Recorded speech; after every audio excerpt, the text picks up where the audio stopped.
اعوذ باللہ من الشیطان الرجیم بسم اللہ الرحمن الرحیم۔ میرے دوستوں، میری بہنوں، میرے بھائیوں، یقین مانے انسان پر جب کبھی مصیبت آتی ہے اور پریشانی آتی ہے تو ایک اللہ کے علاوہ کوئی بھی نہیں جو اس پریشانی کو دور کر سکے۔ اللہ کے علاوہ کوئی حاجت روا نہیں، کوئی مشکل کشا نہیں جو انسان کی اس وقت پریشانیوں کو، دکھوں کو، تکلیفوں کو حل کر سکے۔ اسی لیے میں یہ کہتا ہوں کہ اپنے دکھڑے صرف اللہ کے حضور رکھیں جو دکھوں، پریشانیوں، مصیبتوں کو دور کرنے والا ہے۔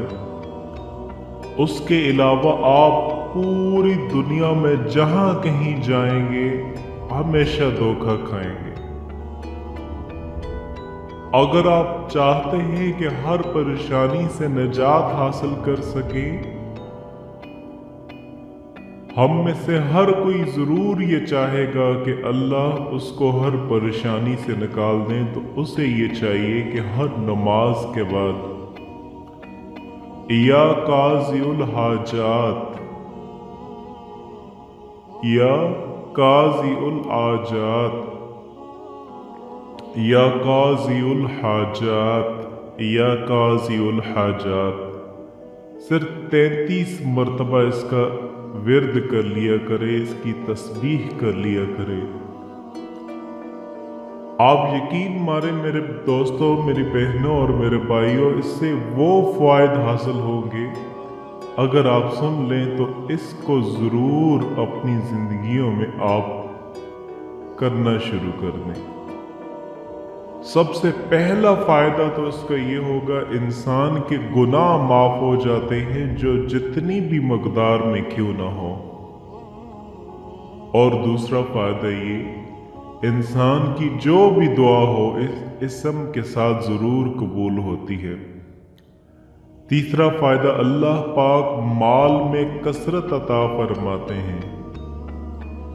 چوتھا فائدہ، اولاد فرمانبردار ہوتی ہے، اولاد آپ کا کہنا مانتی ہے، آپ کے تابع ہو جاتی ہے۔ پانچواں فائدہ، اللہ پاک اس کی غیبی خزانوں سے مدد کرتے ہیں اور اس کو وہاں سے مدد عطا کرتے ہیں جہاں سے اس کے ذہن و گمان میں بھی نہیں ہوتا۔ چھٹا فائدہ، اللہ ہر طرح کی مشکلات اور پریشانیوں سے نکالنے کی وہ تمام تر حاجات پوری فرما دیتے ہیں۔ اور سب سے بڑھ کر میرے دوستو اس دنیا میں یہ فائدہ ہوتا ہے جو اس دنیا کے لیے بھی اچھا ہے اور آخرت کے لیے بھی اچھا ہے، کہ مرتے وقت کلمہ طیبہ لا الہ الا اللہ محمد الرسول اللہ یہ زبانوں پر جاری ہوتا ہے۔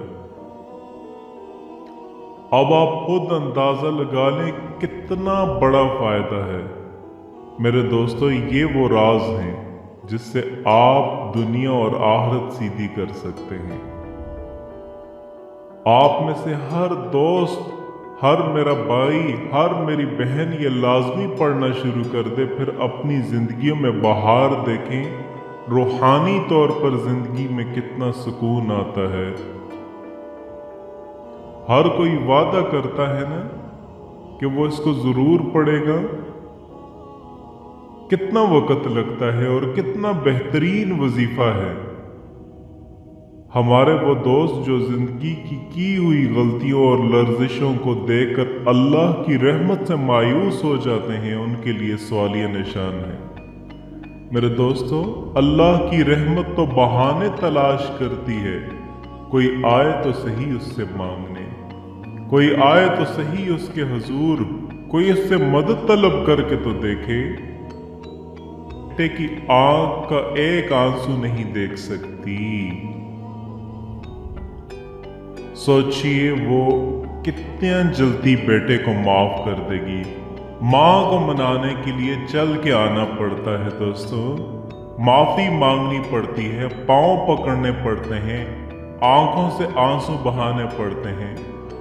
मगर एक जात और भी है, अगर एक बंदा सारी जिंदगी गुनाह करता रहे मगर अपने गुनाहों पर कहीं बैठे बैठे दिल में नादम और शर्मिंदा हो जाए, अन-नज्म तौबतुन, दिल में नादम और परेशान हो गया, दिल में परेशान हो गया, जबान से फिक्रा नहीं बोला, जबान से माफी नहीं मांगी, चलकर मस्जिद की जानब नहीं आया, वो परवरदिगार कितना करीम है, फकत दिल की नदामत पर उस बंदे के गुनाहों को माफ फरमा देता है। तो मालूम हुआ कि जितना इस दुनिया में अल्लाह ताला को मनाना आसान है, किसी को मनाना इतना आसान नहीं है। इसलिए कि जो मोहब्बत अल्लाह ताला से बंदे के साथ है, वो मोहब्बत किसी को बंदे के साथ नहीं है। इस दुनिया में हर कोई नेकों से प्यार करता है, हर कोई अच्छों से प्यार करता है, बुरों से प्यार करने वाली एक माँ है। औलाद बिगड़ जाए, वो कहेगी मैं तो माँ हूं, मैं क्या करूं। बुरों से मोहब्बत करने वाली इस दुनिया में अगर कोई चीज देखनी है तो वो माँ की माँ होती है। अगर माँ ममता की वजह से इतनी मोहब्बत करती है तो अल्लाह रब्बुल इज़्ज़त भी अपने बंदों से उससे बढ़ के मोहब्बत करते हैं। इसलिए 100 साल का बूढ़ा हड्डियों का ढांचा बन जाए, मुंह में दांत नहीं, पेट में खाया नहीं जाता, कोई हजम नहीं होता, औलाद नाफरमान होगी, माँ बाप फौत हो गए, कोई करीबी रिश्तेदार नहीं, कोई उसको घर रखने के लिए तैयार नहीं, लोग महफिल में भी बिठाते नहीं कि तू खांसता है, बलगम निकालता है। अब उसकी हालत ये है कि वो लाठी पकड़ के चलता है। जब उसको रोटी पका के देने को कोई तैयार नहीं, लोगों की बेवफाई से उसका दिल तंग हुआ, उदास हुआ। अब उसने सोचा, ओहो, मैंने सारी जिंदगी मखलूक की मोहब्बतों में गुजार दी, काश कि मैं अपने रब से दिल लगाता। 100 साल की उम्र में लाठी पकड़कर अपनी झुकी हुई कमर के साथ हांफता हुआ, कांपता हुआ अगर वो अल्लाह के दर की तरफ चलता है तो अल्लाह रब्बुल इज़्ज़त उस बंदे को ताना नहीं देते, तूने अपना जमाल कहाँ जाया किया, अपना माल कहाँ जाया किया, क्या है तुम्हारे पल्ले, अब तुम्हें ये वक्त याद आया है।